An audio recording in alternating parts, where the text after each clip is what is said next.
साहेब। प्रातःकालीन सत्संग की सभा में जो इन दिनों चर्चा होती है, आज का प्रसंग है बीजक के रामायणी प्रकरण से 66वां पद।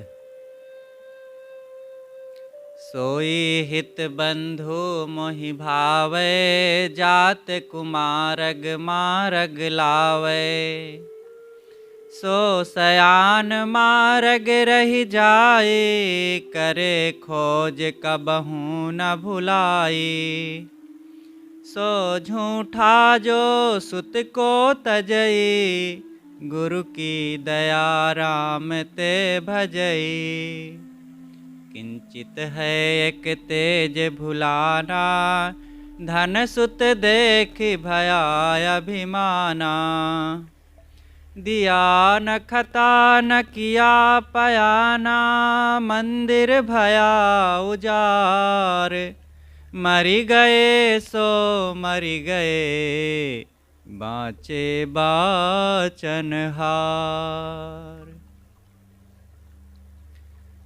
वही मुझे अच्छा लगता है, वही मेरा बंधु है, वही मुझे प्यारा है, वही मेरा मित्र है, जो किसी को कुपथ में जाते देख करके उसको समझा बुझा करके सही रास्ते में लगा दे, सदाचार में लगा दे।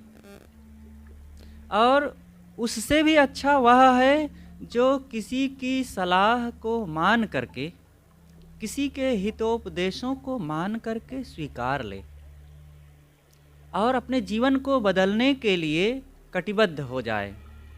और इतना ही नहीं, वो जितना किसी सत्योपदेष्टा ने, किसी संत गुरु ने बता दिया, उतने मान नहीं लिया, बल्कि और भी सत्य के नए नए आयामों को समझने के लिए, जीवन में उसका लाभ लेने के लिए और खोज करता है। करे खोज कबहू न भुलाई। वह व्यक्ति तो स्वयं को धोखा देता है जो अपने अंदर में उठती हुई अंतरात्मा की आवाज की अवहेलना करता है। लेकिन वही व्यक्ति जब गुरु की कृपा उसके ऊपर होती है और गुरु की कृपा मतलब उसको स्वीकार लेता है, गुरु भक्ति में लग जाता है, सदपथ पर चलने लगता है, कुपथ को छोड़ देता है, तब राम ही भजई, राम का वही व्यक्ति भजन करने लगता है। चाहे जितना वो कोई बिगड़ा हुआ व्यक्ति हो, लेकिन जब वो सदाचार में चलने का निश्चय कर लिया और बुरे रास्ते को छोड़ दिया है और गुरु संतों की संगत में जीवन को अब लगाने के लिए उसने मन में ठान ही लिया है, तब तो वो राम का भजन करने ही लग जाता है। राम भजन में वह आगे बढ़ ही जाता है। किंचित है एक तेज भुलाना। जो बाहर की चमक दमक है, उपलब्धियां है बाहर की, वो बहुत क्षणिक है। धन रुपए पैसे आदि, चाहे शरीर की सुंदरता हो, जवानी हो, परिवार हो, पद हो, ऐश्वर्य हो, ये सब बहुत क्षणिक है। किंचित है एक तेज भुलाना। धन सुत देखी भया अभिमाना। और पुत्र परिवार, सुंदर पत्नी और अपना स्वस्थ सुंदर शरीर देख करके यही में अभिमान हो रहा है। अभिमान ना करो, ये सब बहुत किंचित है और ये क्षण पल में गायब हो जाने वाले हैं। साहब कहते हैं, दिया ना खता ना किया पयाना। जो अपने धन का सदुपयोग नहीं किया, अपने जीवन का सदुपयोग नहीं किया, दीन दुखियों में और भक्ति भजन में अपने धन को लगाया नहीं, और खता ना खाया नहीं, स्वयं भी भोग नहीं किया, तो क्या होगा? किया पयाना, एक दिन यहां से चल देगा। और मंदिर भया उजार, ये शरीर रूपी मंदिर वीरान हो जाएगा। और जो लोग चले गए सो चले गए, चाहे जितना जोड़े रहे हों, ज़्यादा या कम, चले गए तो चले गए। लेकिन जो बचे हुए लोग हैं, उनके घर परिवार के उन्हीं धनों में, उनके जोड़े हुए उन ऐश्वर्यों में वो मौज करते हैं, गुलछर्रे उड़ाते हैं, विलासिता में लगाते हैं। इसलिए बहुत जोड़ने की ज़रूरत नहीं है, बल्कि उचित रूप से धन कमा करके उसका सदुपयोग होना ये ज़रूरी है। पहली बात साहब कहते हैं, सोई हित बंधु मोहि भावे, जात कुमारग मारग लावे। सदगुरु कबीर साहब की इस पंक्ति से उनके हृदय की करुणा झलकती है। ये पता चलता है कि कैसा उनका मन था। वे कहते हैं एक जगह, घाव काहि पर घालों, जित देखो तित प्राण हमारो। किसको चोट पहुंचाया जाए? जिधर देखता हूं उधर ही मेरे ही समान सभी व्यक्ति प्राण प्रिय हैं। जैसे मुझे अपना अच्छा लगता है, वैसे सबको अपना जीवन प्रिय लगता है। इसलिए चोट क्यों पहुंचाया जाए किसी को? तो साहब यहाँ पर सबके लिए करुणा भाव झलकाते हैं। सबके लिए करुणा कैसे किया जाए? मानवेतर प्राणियों के लिए तो दया भाव, बस इतना काफी है। कुछ लोग तो होते हैं जो चींटियों को आटा खिलाते हैं, मछलियों को आटा खिलाते हैं, गायों को चारा खिलाते हैं, पक्षियों को दाना खिलाते हैं, लेकिन मुर्गियों को मारते हैं, बकरियों को मारते हैं, अन्य जानवरों को मारते हैं। ये तो दया ना हुई। आप किसी को मत खिलाइए दाना, आपके भरोसे वे नहीं बैठे हैं, लेकिन आप मारिए मत किसी को। ये सबसे बड़ी बात है। आपका कर्तव्य है कि सभी प्राणियों के लिए दया का भाव रखें। अपने से जो नहीं बने तबहु हितय मन चाओ। अपने से जो बन सके, जहां दीन लाचार प्राणियों की आप सेवा कर सकें तो करिए। जरूरत पड़ जाए तो क्यों ना किया जाए। अब्राहम लिंकन की वो बात याद आती है। एक बार वे किसी मीटिंग में जा रहे थे, जरूरी मीटिंग थी। अब वे तो देश के राष्ट्रपति थे, अमेरिका के राष्ट्रपति थे वे उन दिनों। तो मीटिंग में जा रहे थे। रास्ते में देखते हैं कि एक सुअर दलदल में फंस गया है, निकल नहीं पा रहा है।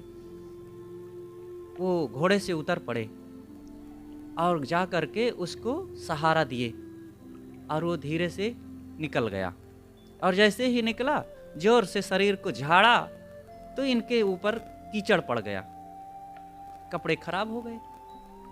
और लेकिन अब उधर मीटिंग का समय हो गया था। तुरंत घोड़े पर बैठे और पहुंच गए वही हालत में। लोग आए, स्वागत किए, देखे कि कीचड़ लगा हुआ है। हुजूर, ये क्या हुआ है आपको? आपके शरीर में कीचड़ कैसे लग गया?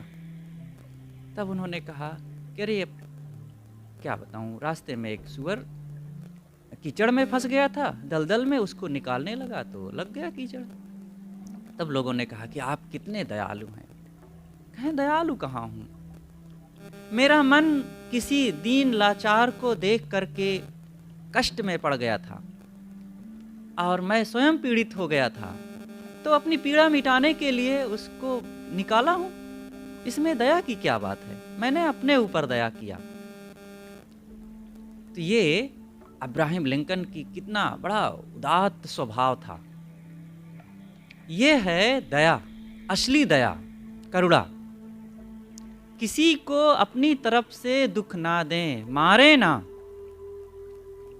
और बन सके तो जहां जरूरत हो सेवा करें, अच्छी बात है। अन्य जो प्राणी हैं, मानवेतर प्राणी, जिनको पाल रखे हैं, उनकी बात अलग है। उनको आप खिलाइए समय से, उनको व्यवस्था कीजिए। कितने लोग हैं भैंस पाले हैं, गाय पाले हैं और जानवर पाले हैं, वो काम के हैं, दूध उनसे मिलता है और भी अनेक लाभ लिया जाता है, लेकिन उनको उचित चारा नहीं दिया जाता। कीचड़ में बंधे हैं, धूप लग रही है, वर्षा लग रही, ठंडी में परेशान है वे, अब वो खुले में पड़े हैं। अगर आपकी जिम्मेदारी है, आपने पाल रखा है, तो उनकी उस ढंग से रक्षा कीजिए, उचित उनको सुविधा मिलनी चाहिए।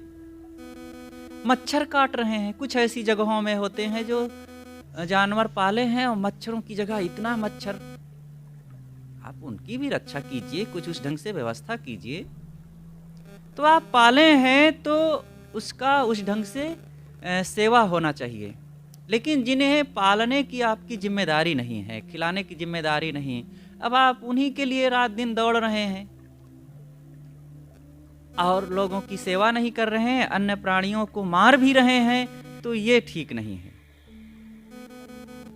तो सद्गुरु कहते हैं कि पहली बात है कि प्राणियों पर करुणा करो, जो मानवेतर प्राणी हैं उन पर करुणा, यही आपके लिए इतना ही कर्तव्य है करुणा का कि किसी को दुख ना दो, अपने से बस चले तक उनको सताओ मत।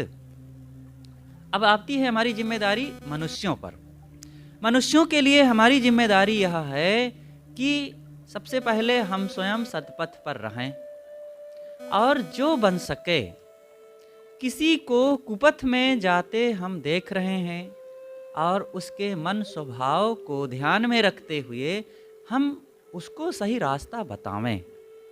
वो भटक रहा है अंधविश्वासों में, नाना भ्रम और कुरीतियों में, जादू टोना भूत प्रेत, परोक्ष प्रत्यक्ष में कहीं भी हिंसा, हत्या, मार काट, शराब कबाब, चोरी बेईमानी में जा रहा है, तो आप बन सके तो उसको सही रास्ता दिखाइए, उसको समझाइए, परिणाम को बताइए और उसको यह भी बताइए कि तुम सही रास्ते में चलोगे, तुम्हारा जीवन स्वास्थ्य से, धन धान्य से संपन्न होगा, खुशहाल बनोगे।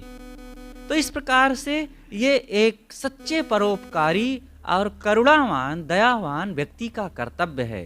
सद्गुरु कबीर कहते हैं कि ऐसा व्यक्ति मुझे बहुत अच्छा लगता है, सोई हित बंधु मोहि भावे, वही मुझे बहुत अच्छा लगता है, वही मेरा भाई है, वही मुझे प्रिय है, जो कुमार्ग में जाते हुए किसी व्यक्ति को सन्मार्ग में लाता है। कुमार्ग ये गलत कर्म स्वभाव आचरणों में जा रहा है, अपना नुकसान कर रहा है, जिसके परिणाम में वो बहुत दुख पाएगा, जीवन में नाना समस्याएं आएगी, बाल बच्चे उसके खराब होंगे, परिवार बिगड़ जाएगा, शरीर बिगड़ जाएगा और मन से पीड़ित होगा। तो जो दयावान होते हैं, जो सच्चे संत, साधक, समझदार, परोपकारी होते हैं, वे अपने मन में सोचते हैं कि मैं कितना लोगों को सुख दे सकूं, अपने आप उनका हृदय द्रवित हो जाता है।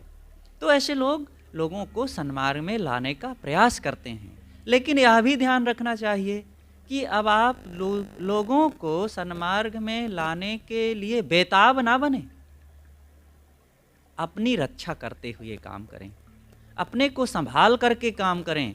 आप दूसरों को संभालने जाएं और आप ही अशांत हो जाएं, उलझ जाएं और उनकी बातों के बतंगड़ में पड़ करके अपने को ही चंचल बना लें, दुखी बना लें, आपका सतपथ छूटने लग जाए, कुसंग में पड़ जाएं, प्रलोभन में पड़ जाएं, तो फिर खुद का नुकसान हो जाएगा।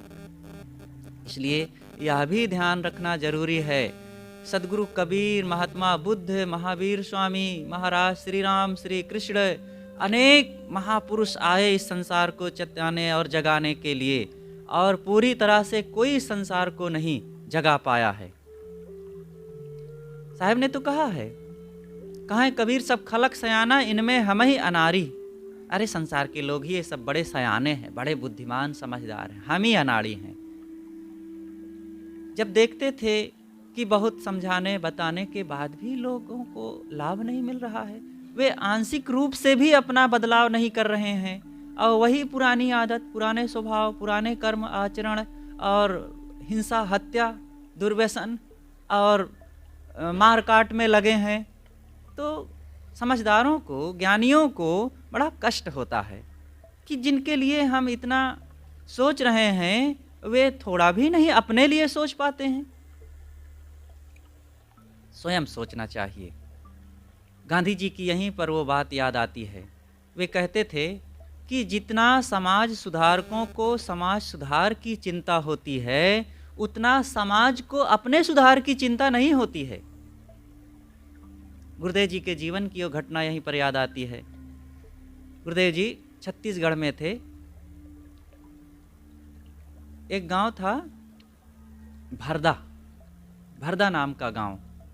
वहाँ पर ये सन 1982-82 की बात है, शायद 82-84 के आसपास की बात। शाम का समय था, कार्यक्रम सत्संग कार्यक्रम समाप्त हुआ तो एक ब्रह्मचारी को, अब कौन थे, श्री देवेंद्र साहब थे, तो उनको साथ में लेकर के घूमने के लिए गए। जब गांव के बाहर निकले, जैसे ही गांव से बाहर निकले तो बस देखे कि रास्ते के किनारे किनारे खूब नई पुरानी टट्टी पड़ी हुई है। तो गुरुदेव जी को बड़ा कष्ट हुआ कि कैसे लोगों को इसी रास्ते से अनेक बार आना जाना है और यहीं पर इतनी गंदगी कर रखे हैं। तो गुरुदेव जी ने शाम को ही सोच लिया और सुबह सुबह जब फिर से घूमने के लिए आए तो श्री देवेंद्र साहब को लेकर के तो फिर कह दिए कि एक फावड़ा साथ में लिए चलो, और फावड़ा लेके गए और गुरुदेव जी ने कहा कि लाओ फावड़ा मैं साफ करूँगा। तो लेकिन देवेंद्र साहब जी माने नहीं और कहा नहीं गुरुजी मैं करूँगा। तो दोनों आपस में कई बार कहा नहीं मैं करूँगा। तो गुरुदेव जी ने कहा कि तुम बताते जाओ कहाँ कहाँ छूट रही, कहाँ कहाँ है और मैं सब फेंक दूंगा। लेकिन वो माने नहीं। फिर अंततः देवेंद्र साहब ही साफ किए। फिर गांव के लोग तब तक और आ गए। जब प्रकाश होने लग गया देखे तो वो लोग भी बड़ा बड़ा झाड़ू लेकर के आए और दूर तक रास्ता साफ कर दिया गया। और ये साफ करने की घटना एक दो बार की बात नहीं, बहुत बार की बात है। यहाँ पर रगड़गंज एक बाजार है गोंडा जिला में। वहाँ पर बाजार के चौराहा, बाजार में ही एक चौराहा है, वहाँ अनेक बार जाना हुआ गुरुदेव जी के साथ में कार्यक्रम में। तो चौराहे पर से चारों तरफ का रास्ता है वैसे ही, अब खूब दुकानें हैं। और गुरुदेव जी का एक चौराहे के पास ही एक भक्त के घर में निवास हुआ करता था, वीरेंद्र भगत जी उनका नाम। तो जब घूमने निकले तो एकदम गंदगी गंदगी। भारत की तो यह प्रथा है ना कि घर का कचरा झाड़ बुहार करके लाके सड़क पर फेंक दो, और वहाँ विशेष कुछ कचरा रहता था। चारों तरफ बाजार भी था और सब्जियां बिके और सामान बिके, घर के कचड़े सब सड़क पर, भारी कचरा। तो शाम को ही गुरुदेव जी ने सब साधुओं को बुला करके मीटिंग किया कि चौराहा साफ करना है पूरा। और बड़े बड़े अरहर के झाड़ू बनाए गए और फावड़ा टोकरी इकट्ठा किया गया। रात्रि में करीब 2-3 बजे से ही शुरू कर दिए। 10-12 लोग थे उस समय। श्री बिमल साहब जी थे, वो भी साथ में थे, वे भी लग गए, अपने साधु थे। करीब 12-13 लोग पूरा जगह जगह झाड़ करके बड़े बड़े ढेर लगा दिए गए कचरा के। और एक बैलगाड़ी किसी की रखी थी, वो छोटी सी थी लड़िया जैसे, उसको एक महात्मा, 2-3 महात्मा गए खींच लाए हाथ से, और उसमें भर भर करके दूर ले जा करके छोड़ने लगे। तब तक प्रकाश होने लगा। तो गांव बाजार के लोग जब जगह देखे तो सब घबरा गए। उसी समय इंदिरा गांधी का इमरजेंसी लगा हुआ था। कौन सा सन रहा होगा, मुझे लगता है सन 75 रहा है। तो लोग तो घबरा गए कि ये इंदिरा गांधी द्वारा भेजे गए, जो परिचित नहीं थे वे कुछ लोग सोचने लगे कि ये किसी ढंग से खुफिया विभाग के लोग हैं, पता नहीं हम लोगों में कौन सी आफत आने वाली है। लेकिन जब दूसरे लोग देखे कि ये तो वही संत लोग हैं जिनके प्रवचन हम लोग दिन में सुनने गए थे, तो फिर आने लगे निकट। फिर और भी लोग इकट्ठा होने लगे और फिर सहयोग किए। पूरा चौराहा साफ कर दिया गया। आधा पौन किलोमीटर सड़क चौराहा से चारों तरफ का, बड़ी मेहनत किए थे। वो अद्भुत घटना हुई थी उस समय। तो साफ कर दिए। तो ये समाज सुधार का एक बहुत बड़ा मन का स्वभाव है कि समाज के लोगों को ऐसी चेतावनी मिले, वे जागरूक बने। लेकिन समाज उतना ध्यान नहीं देता। फिर देखे कि अनेक बार गुरुजी वहीं जाते रहे और फिर कचरा, हम भी देखे वहाँ पर फिर वही कचरा हो जाया करता था। जो छत्तीसगढ़ में सफाई हुई थी वहाँ भी कई घटनाएं हैं, लेकिन जिस घटना को बताया कि श्री देवेंद्र साहब जी के साथ, तो जब दूसरे दिन 3 दिन का कार्यक्रम था, दूसरे या तीसरे दिन फिर भेजे उनको कि जाओ देखो वहाँ कैसे है। तो गए देखे तो कहाँ साहब फिर वैसे ही हो गया है। साफ समझ करके लगता है लोगों ने और वहीं पर बैठना शुरू कर दिया। ये है संसार की दशा। इसलिए संसार को जगाने के लिए भी बहुत नहीं सोचना चाहिए। सोचो, लेकिन अपनी रक्षा करते हुए, अपने को संभालते हुए, अपने तन और मन को संभाल करके आत्म कल्याण करना सबसे बड़ी बात है। और जो केवल समाज को जगाने, देश को जगाने के पीछे पड़ते हैं और अपना असावधान हो जाते हैं, अपना अहित कर लेते हैं, अपने काम क्रोध लोभ मोह को वश किए नहीं, अपनी इंद्रियों को वश किए नहीं, अपने मन को नियंत्रित करके स्वरूप में स्थित हुए नहीं, तो बहुत समाज को जगाने से क्या होगा? कितने लोग यहाँ जगेंगे? संसार अपूर्ण है और ये अपूर्णता की धारा में सब बह रहा है। यहाँ कुछ करके नहीं पूरा किया जा सकता है। इसलिए करने से अकर्म की तरफ भी लौटना जरूरी है। अकर्म है ध्यान की स्थिति, कर्म और अकर्म, कुकर्म नहीं, उसको समझना चाहिए। अकर्म, अकर्म बहुत ऊंची चीज है जो बिना किए प्राप्त होता है। बिना किए क्या प्राप्त होता है? वह है अपना निज स्वरूप। आप साधना में बैठिए और अपनी इंद्रियों को शांत कीजिए, फिर मन को शांत कीजिए, सारे स्मरणों को छोड़ दीजिए। जो शेष बचा रहेगा वही अकर्म का फल होगा। वो स्वरूप स्थिति, वही भगवत प्राप्ति है, वही ब्रह्मलीनता है, वही निर्वाण पद है, वही हकवीनी और दीदार है, आत्म साक्षात्कार है। इसलिए उस दशा को प्राप्त करने के लिए हमें बाहर से लौटना ही पड़ेगा। तो साहब कहते हैं, जात कुमार्ग मार्ग लावे। जो कुमार्ग में जाते हुए को सन्मार्ग में लाता है वो बहुत बड़ा उपकारी है, और ऐसा व्यक्ति मुझे बहुत अच्छा लगता है। संसार में साहब कहते हैं ऐसे लोगों की बड़ी जरूरत है। ऐसी जरूरत है। आए कबीर तय उतरी रहो, तेरो संबल परोहन साथ, संबल घटे न पग थके, जीव बिराने हाथ। संत जो होते हैं करुणाशील होते हैं। सदगुरु कबीर ने स्वयं एक जगह कहते हैं, अय कबीर तय उतरी रहो। विवेकियों के लिए कहते हैं, हे विवेकवानों, हे आत्मचिंतकों, तुम तो उस ऊंचाई में हो स्वरूप स्थिति की, आत्मलीनता की, ब्रह्म पद में स्थित हो। थोड़ा सा उस ऊंचाई से नीचे आ जाओ। तुम्हारे पास तो वो शक्ति है, सामर्थ्य है, वो पुरुषार्थ है, वो साधना का बल है, तो तुम्हारा तो कोई नुकसान होगा नहीं। लेकिन नीचे थोड़ा आ जाओगे, समाज में लोगों को हितोपदेश सुनाओगे, ज्ञान की वो कल्याण की बातें बताओगे, तो लोगों को बड़ा लाभ हो जाएगा। क्योंकि जीव तो बिराने हाथ में बिके हैं, मन के हाथ में और तमाम दुष्प्रवृत्तियों के हाथ में बिके हुए हैं। इसलिए हे समझदार विचारवानों, ज्ञानियों, तुम थोड़ा नीचे आकर के लोगों के कल्याण के लिए भी उनको रास्ता बताओ, उनको भी सिखाओ। तो आगे कहते हैं साहब की, सो सयान मार्ग रह जाई, करे खोज कबहू न भुलाई। जो लोग दूसरों को बताते हैं, जगाते हैं, चेताते हैं, वे तो अच्छा करते हैं।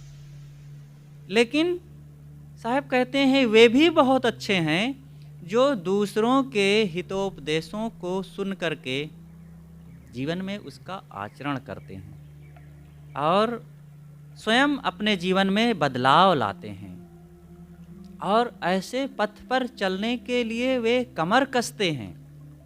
साहब उनको भी बहुत अच्छा मानते हैं, उनकी प्रशंसा करते हैं। वे धन्य हैं जो अपने जीवन में बदलाव लाए, जो अपने जीवन में पुराने रास्तों पर जो चल रहे थे, गलत, हिंसा, हत्या, शराब, कबाब और दुष्कर्मों की ओर, उसमें परिवर्तन लाते हैं। साहब उनको बहुत अच्छा मानते हैं। अच्छे हैं ही वे, अच्छे ना होते तो कैसे वो छोड़ पाते।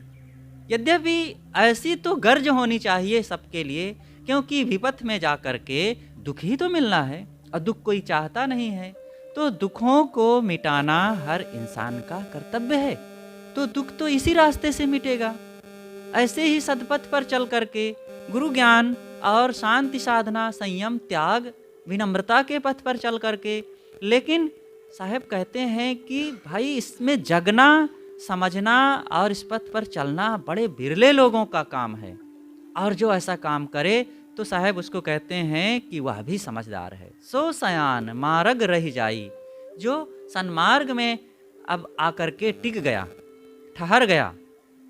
लेकिन इतना ही नहीं, वह और आगे बढ़ता है। गुरुजनों ने, संतों ने जो बता दिया, जितना बता दिया उतने में वो रुका नहीं है, बल्कि वो और आगे खोज करता है उन उपदेशों को, उन ज्ञान के रास्तों को, कल्याण की उन बातों को और अपने अंतःकरण में विस्तृत करता है। करे खोज कबहू न भुलाई, वो खोज करता है। खोज का मतलब नए नए आयाम समझना, खोजना, सोचना। विज्ञान ने देखो खोज के ही बल पर आज कितना कमाल कर दिखाया है। खोज उन्होंने किया, नई नई चीज, वे संतुष्ट ना हुए, एक थोड़ा सा नया काम किए और उसी में रुक नहीं गए। विज्ञान का मतलब ही है कि आगे बढ़ते चलना और नए रास्तों पर चलना। विज्ञान की कोई सीमा नहीं है, लेकिन आत्मज्ञान की एक सीमा होती है। विज्ञान भौतिक ज्ञान है और भौतिक ज्ञान में और खोजते जाइए, उसमें परिवर्तन करते जाइए, नई नई चीज़ें, नए नए बदलाव आते रहेंगे। लेकिन आत्मज्ञान में यह भी एक बहुत विस्तृत इसका आयाम है। लेकिन एक दशा होती है जहाँ पर समस्त पहुँचे हुए लोगों की एक रूपता हो जाती है, समता भाव आ जाता है। उसी के लिए सदगुरु कबीर ने कहा है, समझे की गति एक है, जिन समझा सब ठौर। कहें कबीर ये बीच के बल कही और के और। जो समझदार लोग हैं उन सब का रास्ता एक होता है। हिंदू हो, मुसलमान हो, सिख हो, ईसाई हो, वैष्णव हो, जैनी हो, बौद्ध हो, आर्य समाजी हो, कोई भी हो, जो आत्मलीन है, जो आत्मा की उस ऊंचाई में पहुँचे हुए हैं, उन सब पहुँचे हुए लोगों की एक दशा होती है, शांत, संयत, आत्मलीनता की दशा। बीच वाले लोग जो अपने मन को, अपनी इंद्रियों को, अपने कर्मों को, स्वभाव और आचरणों को उतना ऊंचा बनाया नहीं और बीच में अपनी अपनी लेकर के अपनी अपनी डफली बजा रहे हैं और मेरी बड़ी, मैं बड़ी, यही कह रहे हैं। वही वो उन चार राहियों की बात, रास्ते रास्ते जा रहे थे चार राही और एक पेड़ के नीचे विश्राम करने लगे। एक चिड़िया बोल रही थी, तो एक ने कहा, एक मुसलमान था, उसने कहा कि चिड़िया कहती है सुभान तेरी कुदरत। तो एक तंबोली था, कहे नहीं, चिड़िया कहती है कि हल्दी मिर्चा ढक रख। तो एक पहलवान था, उसने कहा कि नहीं, चिड़िया कहती है दंड मुकदर कसरत। तो सब अपनी अपनी बात कह रहे हैं और चिड़िया कुछ नहीं कह रही थी, वो अपने धुन में राग अलाप रही थी, बस अपना स्वर निकाल रही थी। ऐसे ही हम अपने अपने मान्यता अनुसार अपनी अपनी बातें कहते हैं, बस अपने ढंग से। वो हाथी की कहानी याद करें कि एक गांव में हाथी वाला आया अपना हाथी लेकर के। पहली बार उस गांव में हाथी गया और उस गांव में 4 अंधे रहते थे। तो अंधों ने सोचा कि सब लोग हाथी देखने गए हैं और हम लोग भी सुन रहे हैं कि हाथी आया है, तो चलो हम लोग भी देखाते हैं। तो चले, चारों पहुँचे। तो अब अंधे देखें तो कैसे देखें, तो उनका देखने का सिस्टम था टटोलना। तो गए चारों, एक ने हाथी के पैर को टटोला, तो कहे हाँ बस देख लिया, और दूसरा हाथी के कान को पकड़ा, तो टटोला तो जान लिया कि हाँ हाथी देख लिया। और तीसरा था जो वो हाथी के पेट को टटोला, तो वो भी कहा कि मैं भी जान लिया। एक चौथा जो था वो हाथी के सूंड को पकड़ा, कहा मैं भी देख लिया। एक और पांचवा आ गया, तो उसने पूंछ को पकड़ा, तो कहा हाँ मैं भी जान लिया। पांचों लौट गए, और जब आपस में बैठे बातें करने लगे तो एक दूसरे कहते हैं तुमने हाथी देखा? हाँ बिल्कुल, कैसा हाथी होता है? तो एक कान वाला ने कहा हाथी तो सूप जैसा होता है। कहा बेवकूफ कहीं का, सूप जैसा कहीं होता है? तो जो सूंड पकड़ा था उसने कहा कि नहीं, वह मोटा रस्सा जैसे होता है हाथी। तो पेट वाला कहता है अरे तुम दोनों बेवकूफ हो, नहीं समझते हो, हाथी तो दीवार जैसा होता है। तो जो पूंछ पकड़ा था उसने कहा कि तुम लोग भी एकदम कैसी बाकी हुई बातें कर रहे हो, अरे हाथी तो झाड़ू जैसा होता है।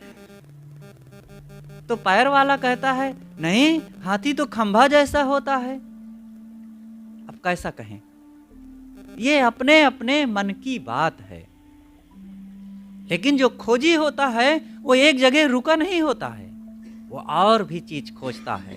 वो अंधे लोग बस थोड़े से एक चीज छुए और बस चल पड़े, हाँ जान लिए। थोड़े में मान मत लो, और भी सोचो, और भी परखो, और भी आगे बढ़ो। ये खोज करने से काम बनता है, तभी नए नए तरीके से मन की शांति के रास्ते और ज्ञान मिलेगा, और हमारी समस्याओं का समाधान होगा। किसी ने कोई बात कह दिया, अब बस उसी बात को हम पकड़ करके बैठ गए और दुखी हो गए।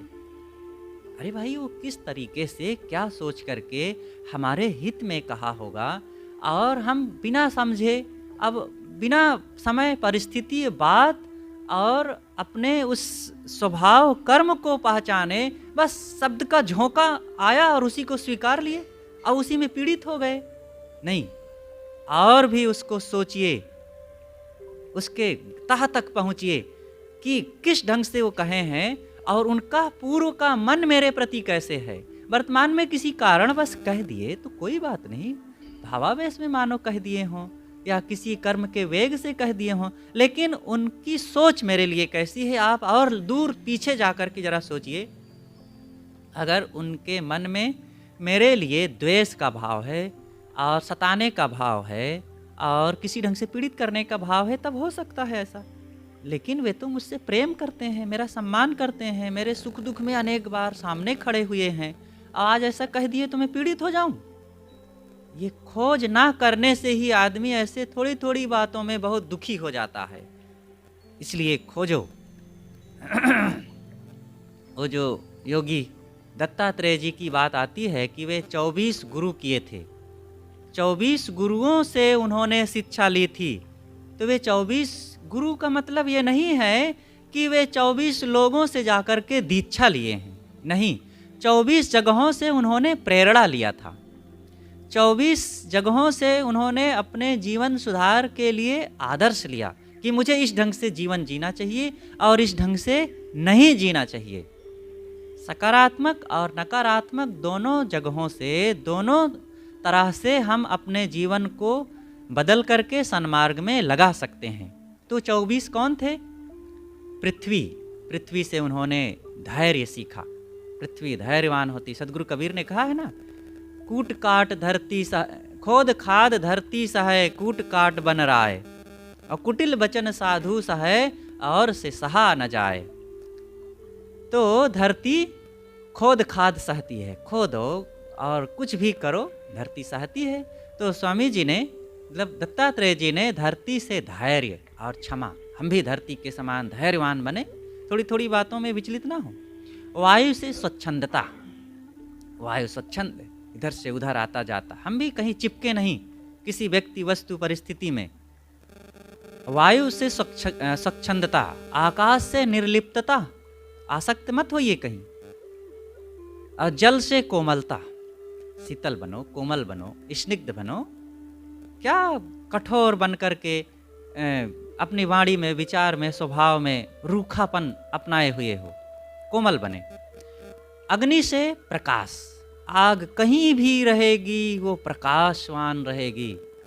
एक तिनका भी आग का रहेगा, छोटा सा लौ, वह भी अपने स्तर से प्रकाशित रहेगा। जरूरी नहीं है कि आप महान ज्ञानी बन जाएं तभी आप लोगों को प्रकाश दे सकेंगे। जितना है उतने में प्रकाशित रहिए और उसका लाभ लीजिए। हम बहुत ज्ञान जानने के बाद भी अपने को घोर अंधकार में रखते हैं। दत्तात्रेय जी ने अग्नि से सीखा कि हमें प्रकाशित रहना चाहिए। जो हम जानते हैं उसका जीवन में लाभ लें और प्रसन्न रहें।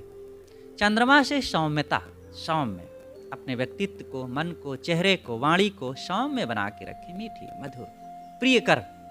चंद्रमा कितना प्यारा होता है। और सूर्य से आत्मज्ञान की अखंडता, जैसे सूर्य अखंड, सब समय उसके पास अंधकार रहते नहीं, वो टुकड़ा उसका होता ही नहीं। ऐसे हमारे पास अखंड आत्मज्ञान है और उस आत्मज्ञान की ऊंचाई पर हम सब समय रहें। और कपोत कपोती से, कबूतर कबूतरी से मोह जनित पीड़ा मोह न करें, नहीं तो दिल जोड़े से बड़ा दुख होए, नाहक कोई दिल जोड़े। अजगर से निश्चिंतता उन्होंने लिया, निश्चिंत रहो, चिंता काहे की। अजगर करे न चाकरी, पंछी करे न काज, दास मलूका यूं कहे सबका दाता राम। अरे राम देगा, राम कहीं अलग नहीं है, आपके प्रारब्ध में है। पहले प्रारब्ध बना, पाछे बना शरीर। आपके खाने की व्यवस्था है। इन चिड़ियों ने, और जानवरों ने और छोटे छोटे कीड़े मकोड़ों ने क्या कमा करके रखा है, लेकिन उनका पेट भरता है कि नहीं। अब आप हाथ पैर वाले हैं, पढ़े लिखे हैं और परिवार में, घर मकान में रहते हैं, फिर भी काहे को चिंता करना। अब चिंता ना करने का मतलब यह नहीं है कि बस हाथ पर हाथ धर के बैठ जाएं, पुरुषार्थहीन हो जाएं। पुरुषार्थी बने, मेहनत करें। तो एक अंश में अजगर से निश्चिंतता की शिक्षा ली गई है। समुद्र से गंभीरता, गंभीर बने। पतिंगा से मोह जनित पीड़ा, दयनीय स्थिति, जो मोह करेगा उसकी दयनीय स्थिति होना ही है। और भंवरा से और मधुमक्खी से यह सीखा कि बहुत संचय ना करो। नहीं, भंवरा से उन्होंने सीखा कि सारग्राही बने। मधुमक्खी से भी सारग्राहिता, जहाँ जाओ कुछ सार लो। साधु ऐसा चाहिए जैसा सूप सुभाए। और आगे, थोथा दे उड़ाए, सार सार को गही रहे। देखो मधुमक्खी क्या करती है, फूलों पर बैठती है तो क्या किसी फूल को क्षति पहुंचाती है? नहीं, फूलों को कोई नुकसान नहीं करती है, लेकिन अपना काम कर लेती है, वहाँ से रस ले आती है। ऐसे भंवरा जहाँ बैठता है फूलों पर, अपने काम की चीज़ ले लेता है और उसका निर्वाह हो जाता है, फूलों का कोई नुकसान नहीं होता। ऐसे हम भी जहाँ भी रहें, जिस परिवार, समाज और लोगों में, स्थान में, जगहों में, वहाँ से हम कुछ सार ले लें और किसी की क्षति ना पहुँचाएं। साधु ऐसा चाहिए दुखे दुखावे नाई, और पान फूल छेड़े नहीं, बसे बगीचा माए। साधु को ऐसा होना चाहिए कि बगीचा में तो रहे, मतलब संसार में रहे, लेकिन यहाँ संसार के प्राणी पदार्थों को बहुत छेड़े छाड़े ना। संसार में तो रहना पड़ेगा, बगीचा में तो रहना पड़ेगा, लेकिन बहुत छेड़छाड़ ना करो, बहुत किसी के साथ हस्तक्षेप ना करो, नहीं तो उलझने आ जाएंगी। हाथी से उन्होंने सीखा कामांध होने का भयंकर दुष्परिणाम, अपने आप को विवश कर लेना।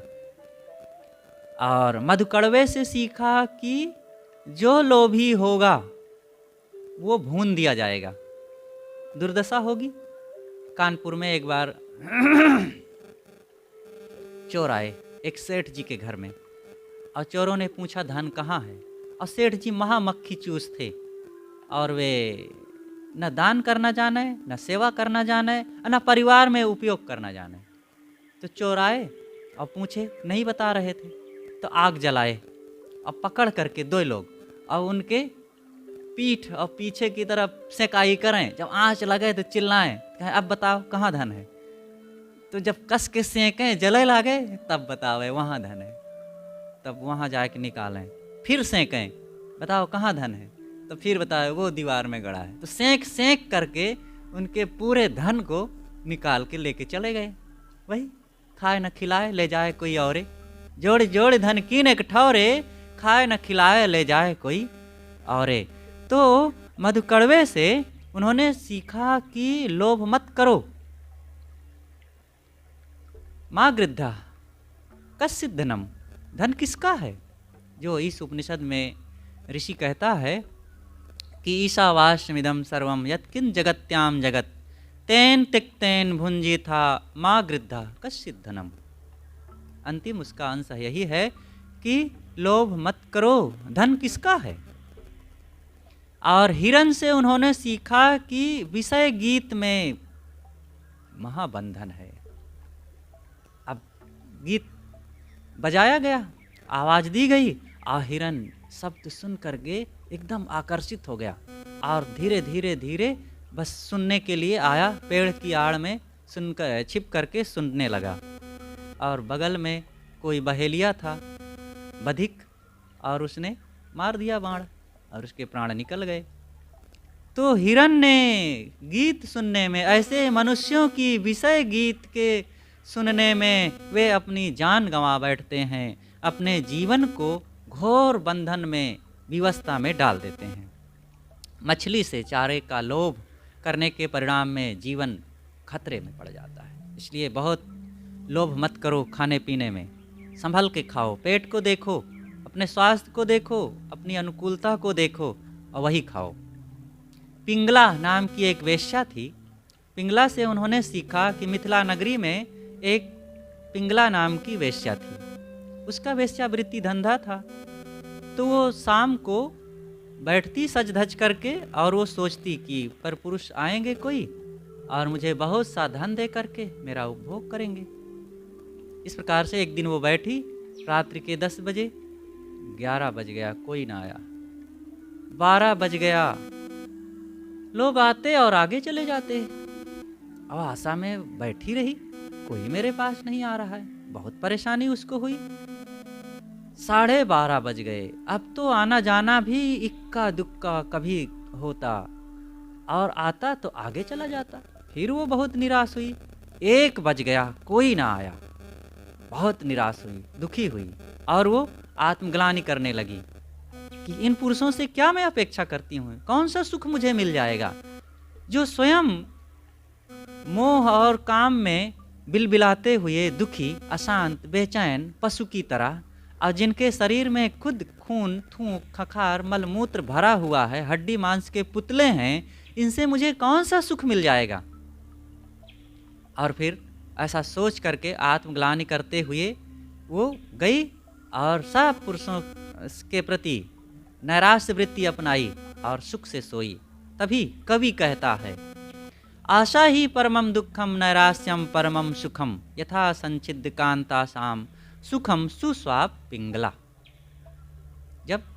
जब तक पिंगला आशा में लटकी हुई थी तब तक महान दुखी थी, और जब पर पुरुषों की आशा छोड़ करके निराश हो गई तब सुखी हो गई, तभी वो सुख से सो सकी। तो दत्तात्रेय जी ने पिंगला से आशा का त्याग करना सीखा। आशा छोड़ के होए निराशा, कहाँ कबीर तब देख तमाशा। ये श्री तिलक साहब एक संत थे, हमारे गुरुदेव जी के गुरु भाई थे। और वो बहुत पुरानी घटना है। बड़ाहरा में रहते थे, तो एक संत रहे, तो वो नए नए आए थे। अब वो किसी बार कारणवश थोड़ा सा ऋषिया गए, तो आए, कहे भैया काहे ऋषियात हो, अरे कहे कबीर काहे ऋषियाओ, सीधा ले बनाओ खाओ।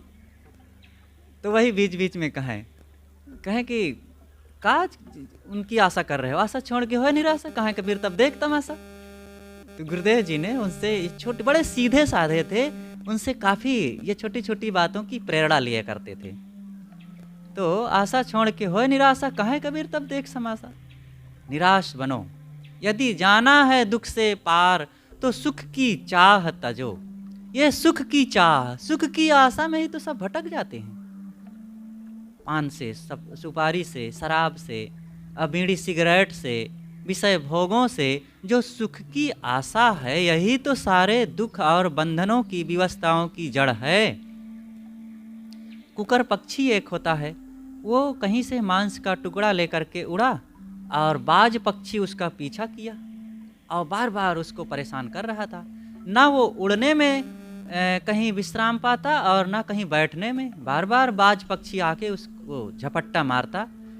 लेकिन जब उसने मांस के टुकड़े को छोड़ दिया तो बाज ने उस पर झपट्टा मारना छोड़ दिया।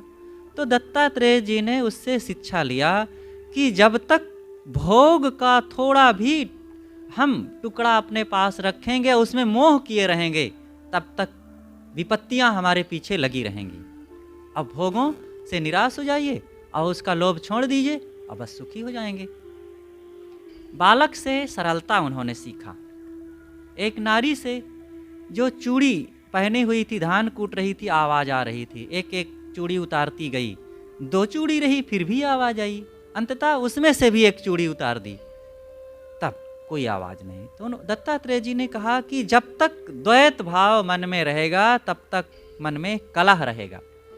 इसलिए सब द्वैत निकालते जाओ, अपने आप स्वरूप में ठहरो। स्वरूप स्थिति महान सुख का कारण है। बाण बनाने वाले से एकाग्रता सीखा, एकाग्र बने। जैसे बाण बनाने वाला एक आंख दाब करके और सीधा करता है तीर, वैसे आप पढ़ें तो, काम करें तो, किसी से बात करें तो, ध्यान करें तो एकाग्र होइए, एकाग्रता का लक्ष्य रखिए। बिना लक्ष्य बनाए काम नहीं सफल होता है। सांप से बेघर रहना सीखा।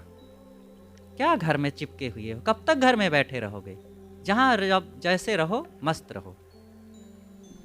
और घर परिवार कौन कब तक किसको थामे बैठा रहेगा। मकड़ी से श्रमशीलता, मकड़ी सदैव श्रमशील होती है। और भृंगी कीट से उन्होंने सीखा कि लक्ष्य की प्राप्ति, लक्ष्य जब तक लक्ष्य नहीं मिल जाता है तब तक, मतलब भृंगी के लिए कहा जाता है कि वो दूसरे कीड़ों को लाती है, अपने बिल में रखती है और अपनी आवाज सुना करके वो अपने समान बना लेती है। तो लक्ष्य सिद्धि मानो उसकी हो गई, ये लक्ष्य उसका क्या होगा। लेकिन जो साधक हैं वो जिधर अपना निश्चय कर लेते हैं उधर आगे बढ़ने के लिए सतत प्रयत्नशील होते हैं। तो भृंगी कीट से दत्तात्रेय जी ने ये सीखा। तो हम सबको भी यही सीखना चाहिए। सदगुरु आगे कहते हैं कि खोज करो, खोजी बनो, रुको मत किसी बात में, और उससे आगे भी नए नए रास्ते खोजो। मन को संभालने का, इंद्रियों को संयमित करने का, व्यवहार के और व्यवहार में मिठास लाइए। आप जितना जहाँ रह रहे हैं उतने ही प्रेम व्यवहार में अटके ना रहो, और भी सरल विनम्र बन करके अपने स्वभाव को सुधारो, संभालो। करे खोज कबहू न भुलाई, खोज करके नए नए रास्ते अपनावे और अपने सिद्धांतों में, अपने विचारों में कहीं भटके ना, भुलाए ना। नहीं तो एक तरफ ज्ञानी बन जाए और दूसरे तरफ मूढ़ता का काम करने लग जाए, अज्ञानियों जैसे व्यवहार करने लग जाए, ये ठीक नहीं। वो भूलता नहीं है, भूलना ये सबसे बड़ा दुखद है। आप बड़े ज्ञानी ना बनिए कोई बात नहीं, लेकिन अपने रास्ते को छोड़िए मत। करे खोज कबहू न भुलाई, सो झूठा जो सुत को तजई, गुरु की दया राम ते भजई। सदगुरु कहते हैं कि वह व्यक्ति अपने आप को धोखा देता है, अपने आप को मानो ठग रहा है, आत्म अवहेलना कर रहा है, जो सुत का त्याग करता है। सुत माने पुत्र। साहब ने एक जगह कहा है, तय सुत मान हमारी सेवा, तो कह राज देव हो देवा। यहाँ पर सुत का अर्थ है शिष्य। शिष्य पुत्र की तरह होता है। तो यहाँ भी पुत्र का अर्थ है। और दूसरी जगह एक जगह कहीं आया है कि वहाँ पर मन का अर्थ है। तो स्थान भेद से अर्थ में अंतर आ जाता है। अनेक शास्त्रों में ऐसा आया है। वेदों में भी ऐसी कई शब्द आए हैं जहाँ पर अलग अलग जगह पर उसका अलग अलग अर्थ किया गया है। अग्नि के कई अर्थ किए गए हैं। कबीरवाणी में भी ऐसे खूब है। और गीता में एक जगह चर्चा आई है मन के लिए। तो मन का अर्थ इंद्री भी किया गया है, मन का अर्थ आत्मा भी किया गया है, मन का अर्थ मन भी किया गया है, अंतःकरण भी किया गया है, अनेक अर्थ। तो यहाँ पर सुत, सुत माने पुत्र। और पुत्र कौन होगा? जिसको त्याग करने से साहब कहते हैं वो अपने आप को धोखा देता है। यहाँ पर जीव का पुत्र, जीव का पुत्र कौन है? विवेक, आत्मज्ञान। सबके अंदर विवेक है। वो अंतरात्मा की, उसे अंतरात्मा की आवाज कहते हैं। जब आप कोई गलत काम करने चलते हैं तो अंदर से आवाज आती है, नहीं ऐसा ना करो, इसका परिणाम दुखद होगा। भय आने लगता है, पहले से मन में संकोच होने लगता है, चिंता होने लगती है। तो यही तो अंतरात्मा की आवाज है। पढ़ें। हमने बहुत शास्त्रों को पढ़ा, बड़े दर्शनों को पढ़ा, इतिहास, भूगोल, गणित, विज्ञान और अनेक विद्याओं को पढ़े, लेकिन आत्मा के शास्त्र को ना पढ़े, जीवन के शास्त्र को ना पढ़े, आत्मदर्शन को ना पढ़े। पढ़ें, अंतरात्मा की आवाज को सुने। और वो कहीं बाहर से जाकर के किसी के द्वारा सुनने की जरूरत नहीं है। आपके अंदर वो परमात्मा बैठा है, वो खुद आपको सलाह दे रहा है। उसकी बातों को जब ध्यान से सुनेंगे तो आपको बहुत बड़ी बड़ी बातें ज्ञान की वहाँ से मिलेगी, और जो आपके जीवन के लिए अत्यंत महत्वपूर्ण होगी। इसलिए साहब यहाँ कहते हैं, सो झूठा जो सुत को तजई। वो व्यक्ति अपने आप को धोखा दे रहा है, और धोखा दे करके विपथ में जा रहा, दुष्कर्म कर रहा, अपने आप को दुखों में डाल रहा है, कुकर्म में जा रहा है, और जिससे समाज और परिवार, राष्ट्र और समूह सबको दुख मिलेगा। लेकिन वही व्यक्ति जब गुरु की कृपा का पात्र बन जाता है और गुरु की दया उस पर बरसने लगती है, और उन भावों को समझ करके अपने जीवन को बदलने के लिए कमर कस लेता है, तो वही व्यक्ति राम का भजन करने लगता है। देखते नहीं हैं कितने ऐसे लोग थे जो पहले अपने अंतरात्मा की आवाज़ को बहुत कुचले और हिंसा किए, हत्या किए, लूट फूंक किए, मारकाट किए और बहुत पापाचार किए। लेकिन वही जब किसी संत के प्रभाव में आ गए और गुरु की कृपा उन पर हुई और उन्होंने अपने जीवन को बदलने के लिए सोच लिया, नया रास्ता, नया जीवन जीने के लिए संकल्प लिया, तो वही सदाचारी बन गए। इतिहास की वो घटना है अंगुलीमाल की, कि उन्होंने जो कहा जाता है कि 999 व्यक्तियों को मार करके उनकी उंगलियों को काट करके अपने गले में माला पहन रखी थी। एक कहने की बात है, कोई उंगलियों को काट करके माला पहनेगा? और 999 कितनी लंबी माला जमीन में लथारते हुए चलता था क्या? अब वो उंगलियां सड़ करके पचपचा जाएंगी, उसको माला कोई पहन सकेगा? लेकिन चलो ये बात ठीक है कि वो हत्यारा था, और महान कारुणिक दया के सागर तथागत बुद्ध का संपर्क पड़ा और उनके तेज ज्ञान से वो प्रभावित हुआ और बदल गया, और वो भी भिक्षु हो गया, साधक हो गया, संत हो गया। और पूरा काल की जो कहानी है कि रत्नाकर डाकू, जो महान खूंखार डाकू, केवल लूटने में उनको मजा नहीं आता था, उनके सामान को लूट करके हत्या कर देने में उनको विशेष आनंद आता था। और वो रत्नाकर सप्तऋषियों के प्रभाव में आकर के स्वयं वाल्मीकि बन गए, महान ज्ञानी ध्यानी योगी बन गए। और इतना ही नहीं, और भी अनेक सामान्य लोगों की बात है जो गलत रास्ते पे रहे, संतों के प्रभाव में बदल गए और उनका जीवन कल्याण के पथ पर लग गया। तो सद्गुरु कहते हैं कि जो व्यक्ति पहले अपने जीवन में बहुत विपथ में जा रहा था, आत्मा अवहेलना कर रहा था और सदाचार संयम साधना से दूर था, हिंसा हत्या के रास्ते में था, वही जब गुरु की दया का पात्र हुआ तो राम भजन में लग गया, अपने जीवन का कल्याण किया। इसलिए कभी भी निराश नहीं होना चाहिए किसी भी स्थिति में। आपका जीवन कितना ही क्यों ना बिगड़ गया हो, आज भी अवसर है, मौका है। कभी भी आप ऐसा नहीं है कि सुधार नहीं कर सकते हैं। जो लोग कहते हैं कि अब हम बूढ़े हो गए हैं, अब क्या भक्त हों, अब हमारा इतना समय बीत गया है, अब हम क्या साधु बने। अरे भाई, जब से जागे तब से सवेरा, जगो लगो। ये जीव कब का है? शरीर आपका भले पुराना हो गया है, जीव तो अनादि का है। और जब तक ये सही रास्ते पर नहीं लगेगा, इसका कल्याण नहीं होगा। और बूढ़े हो गए हैं, नहीं पहले समझ में आया है, अब जगिए, अब लगिए, और जितना कमा सकेंगे कमा लेंगे। जो बचा रहेगा शेष आज के कमाए हुए पुण्य संस्कारों की आपके पास पूंजी रहेगी, उसके आधार पर आगे पुनः अच्छे ढंग से आपका जन्म होगा, अच्छी खानी में, अच्छी जगह में, और फिर कुछ सुधार करेंगे और आगे जाकर के आत्म कल्याण कर सकेंगे।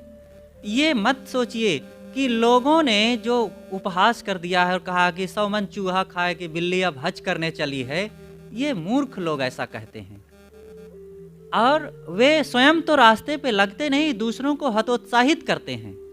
इन बातों को कभी नहीं ध्यान देना चाहिए। आप लगिए, हाँ, गलत रास्ते पर मत जाइए कभी कि अरे कहाँ भक्ति भजन हो पा रहा है, चलो अब फिर हम मांस खाएं, फिर शराब पिएं और फिर चोरी करने लग जाएं, क्या होता है। क्योंकि बहुत से चोरों को देखते हैं कि वे भी बहुत सुखी हैं। ये आपका सोच बहुत गलत है। लेकिन आप चाहे जिस उम्र के हो गए हों, जितना समय बीत गया हो, सही रास्ते पर चलने के लिए, आत्म कल्याण करने के लिए अभी भी अवसर है। आप चलें, लगें, काम करें। तो गुरु की दया राम ते भजइए, किंचित है एक तेज भुलाना, धन सुत देखी भया अभिमाना। सदगुरु कहते हैं, भाई सावधान हो, माया मोह में बहुत चिपको मत। ये शरीर, धन, परिवार, बाल बच्चे, ऐश्वर्य, पद, ये सब कितने दिन रहेंगे? ये थोड़े समय के लिए है। किंचित है एक तेज, ये इनका तेज, इनकी जो चमक है, इनकी गहमा गहमी है, और इनका जो प्रभाव है, कितने दिन रहेगा? कोई नेता कितने दिन के लिए नेता होता है? नेता हो गया तो लाल पीली बत्तियों की गाड़ी मिल गई और सिक्योरिटी मिल गई, बहुत सारी सुविधाएं, भत्ते उसको मिलने लग गए। अब अब उसी के अहंकार में इतराने लग गए। 4 दिन में सड़क पर फेंक दिए जाएंगे, तब मुंह के बल गिर करके रोएंगे। फिर थोड़ा सा बाल बच्चे अच्छे अच्छे पा गए, कोमल कोमल, और वे फुदकते हैं, तुतली भाषा बोलते हैं, तो सोचते हैं वाह हमारी आन बान शान है ये। लेकिन वही बच्चे जब कटु बोलेंगे, बात नहीं करेंगे और सामने नहीं बैठेंगे, तब सीने पर हाथ धर के रोएंगे, माथा पकड़ के बैठेंगे। धन पा गए तो दूसरों को कुछ समझते ही नहीं हैं, लेकिन 4 दिन में वही धन तुम्हारा कहाँ लुप्त हो जाएगा पता नहीं चलेगा, और फिर कटोरा लेके भीख मांगेंगे। इसलिए इन चीजों के भुलावे में भटको नहीं। धन सुत देखी भया अभिमाना, साहब कहते हैं यही को देख करके तुम अभिमान कर रहे हो। ये अभिमान काम नहीं आएगा। रावण के पास भी बहुत कुछ था, कितना काम आए। कहा जाता है 1 लाख पूत 1.25 लाख नाती, और ता रावण घर दिया न बाती। कहावत है। 1 लाख किसी के पुत्र नहीं होते हैं, लेकिन चलो, और इतने लोगों से भरा हुआ उसका साम्राज्य था, और सोने की नगरी लंका कहा जाता है। मतलब धन धान्य से, पद ऐश्वर्यों से संपन्न थे। ये तो सच है कि रावण दुनिया में उस समय उसका प्रभाव था, और वो प्रकांड पंडित, वेदों का विद्वान, शिव भक्त था। लेकिन एक दोष उसमें थे, वो दोष यही था कि अभिमानी था, महान घोर घमंडी, और उसी घमंड में पड़ करके उसने सब कुछ अपना खराब कर डाला, और काम विवश होकर के दूसरी गलती उसने किया कि परनारी का अपहरण किया, और उस कुकर्म में ने उसको, उसके राज्य को, उसके परिवार को और उसके सारे प्रभाव को, सब कुछ को चौपट कर दिया। इसलिए अभिमान ना करें। दुर्योधन ने भी अभिमान किया था, उसकी क्या दशा हुई। और ये रावण दुर्योधन तो बड़े बड़े नाम हैं, कंस हो और दुशासन हो, जरासंध हो, ये बड़े बड़े नाम हैं। ऐसे बहुत से छोटे छोटे नाम हैं, और जिसने अभिमान किया वो मुंह के बल गिरा और उसकी दुर्गति हुई। इसलिए धन, घर, परिवार, शरीर, जवानी, इन सबको देखकर अभिमान करने की जरूरत नहीं है। पिता और पुत्र दो लोग थे, बड़े घमंडी, बड़े पहलवान थे।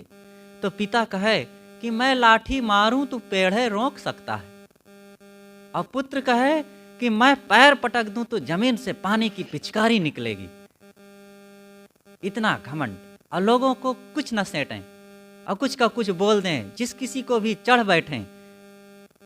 और क्या हुआ, पिता की करीब करीब 50 साल की उम्र में ही उसको कोढ़ का रोग हो गया और उसी में मर गया। और पुत्र की थोड़े दिनों में, वो करीब 28-30 साल की उम्र में किसी से भिड़ गया और उसी में पीट डाला गया। यही होता है। तो सदगुरु कहते हैं, धन सुत देखी भया अभिमाना, दिया न खता न किया पयाना। जो लोग बहुत धन कमाए और बहुत चीजें बढ़ाए, वो परमार्थ में ना लगाए, समाज की सेवा में ना लगाए, और अपने जीवन में सदुपयोग ना किए, तो साहब कहते हैं कि ऐसे लोगों की दशा क्या होनी है, दुर्दशा होनी है। धन का उपयोग है कि परमार्थ में लगाया जाए। धन की 3 गति होती है, दान, भोग और नाश।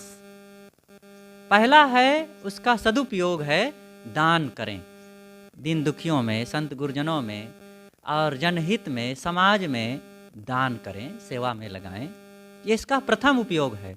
दूसरा उपयोग है कि भोग करें, खाएं, खिलाएं, अपने परिवार में कम से कम उसको बढ़िया से उपयोग करें, ये भोग है। यह भी करो, अच्छी बात है।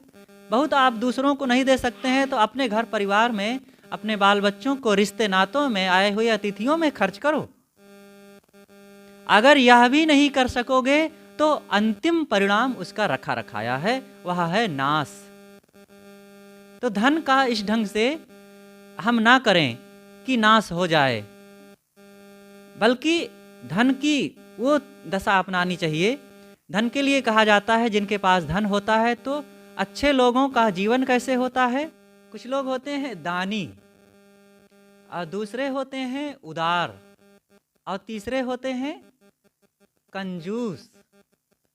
दानी वह है जो स्वयं न खा करके दूसरों को समय से खिला देता है, स्वयं भी भूखे रह करके दूसरों को खिला देता है, वो दानी है। और उदार वह है जो स्वयं खाए और दूसरों को खिलाए। और कंजूस वह है जो स्वयं भी नहीं खाता, दूसरों को भी नहीं खिलाता, वो कंजूस है। और कंजूस लोग ही फिर मक्खी चूस हो जाते हैं। तो ये ना कंजूस बनो ना मक्खी चूस बनो, नहीं तो फिर अच्छी दशा नहीं होगी। एक जगह एक कंजूस था, महासूम, तो बाहर से आया, बड़ा उदास, मुंह लटकाए हुए घर में बैठा। तो उसकी पत्नी, वह भी अब जब कंजूस की पत्नी तो कंजूसिन तो होगी ही, तो वो पूछती है, सूमिन पूछे सूम से काहे बदन मलिन, गांठी से कुछ गिर पड़ा की काहू कछु दिन। पूछती है कि अरे काहे उदास बैठे हो, क्या हो गया, तुम्हारे पास से कोई सामान गिर गया क्या, खो गया कहीं। गांठी से कछु गिर पड़ा कि काहू कछु दिन, कि किसी को देना पड़ गया कुछ। तो सूम कहता है नहीं नहीं, गांठी से नहीं गिर पड़ा, ना काहू कछु दीन, देते देखा और का ताते बदन मलिन। ना मेरे पास से कुछ गिरा है, ना मैंने किसी को कुछ दिया है, मैंने दूसरों को देते हुए देखा, इससे मेरा मन बहुत आज दुखी हो गया कि कहीं मुझे ना कल देना पड़ जाए। तो ऐसे भी लोग होते हैं महाकंजूस, और ऐसे लोग कभी सुखी हो सकते हैं? इसलिए साहब कहते हैं दान करो, खाओ, और नहीं तो एक दिन सब छोड़ करके चल दोगे, ये शरीर तुम्हारा जंगल हो जाएगा, जंगल में जला दिया जाएगा, गाड़ दिया जाएगा और कुछ काम आएगा नहीं। अब मर गए सो मर गए, बाचे बाचन हार। जो मर गए वो तो मर ही गए, चाहे जितना जोड़े रहे हों, लेकिन जो बचे हुए लोग हैं पीछे से, उनका वो लोग भोग करते हैं, विलासिता में उड़ाते हैं। और जो मेहनत करके कमाया गया धन नहीं होता, वो अक्सर विलासिता में उड़ाया ही जाता है। कोई बिरला होगा पुत्र जो अपने पिता के कमाए हुए धन का सदुपयोग करता हो, परमार्थ में लगाता हो और पिता के नाम को चलाता हो। नहीं तो अक्सर पुत्र लोग उसका दुरुपयोग ही करते हैं। एक जमींदार था और जमींदार का जीवन बड़ा अच्छा था, बड़ा नेक इंसान था, परोपकारी था, समाज सेवी था। धीरे से उसकी मृत्यु हो गई। बेटा एक ही महाविलासी। अब वो शराब, सिगरेट, गांजा, भांग, बीड़ी और जुआ, अनेक दुर्व्यसन दुष्कर्मों में डूबा रहता था। बहुत जो उसकी विशेष आदत थी वो गांजा पीने की थी। तो गांजा पीता और पिलाता, बड़े परोपकारी होते हैं ऐसे लोग।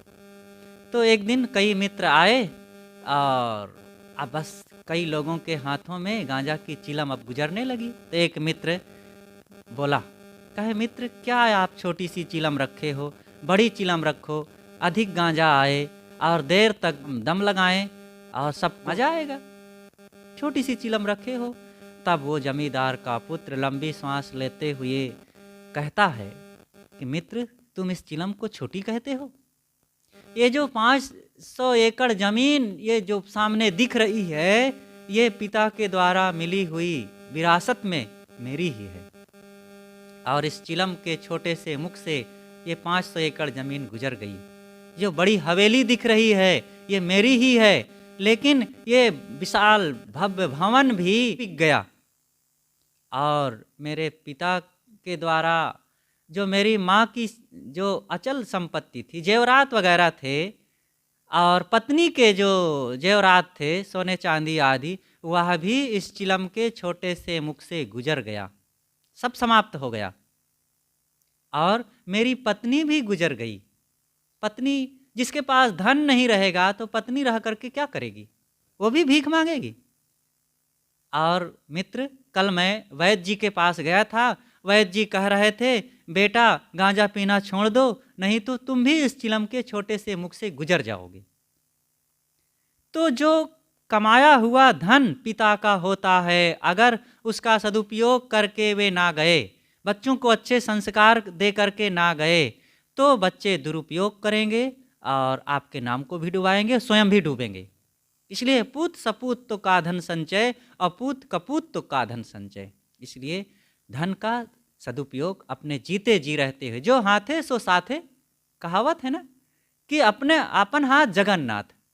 अपने हाथ से जो कर दोगे वो काम आएगा आपके, और नहीं तो क्या है, बच्चे लोग करेंगे। क्या बच्चे लोग? कितने लोग कहते हैं हमारी अंतिम संस्कार के लिए, क्रियाकर्म के लिए ये पैसा जमा है भैया, करना ऐसे। अपने क्रियाकर्म के लिए दे करके जाते हैं। अरे भाई ठीक है, जो रहेगा वो करेंगे ही, तुम खुद ना कर लो अपने लिए। इसलिए सदगुरु कहते हैं मर गए सो मर गए, बाचे बाचन हार। जो मर गए वो मर गए, लेकिन जो छोड़ करके गए हो वे उसका नाश करेंगे, विलास करेंगे, अपने जीवन को भी बिगाड़ेंगे।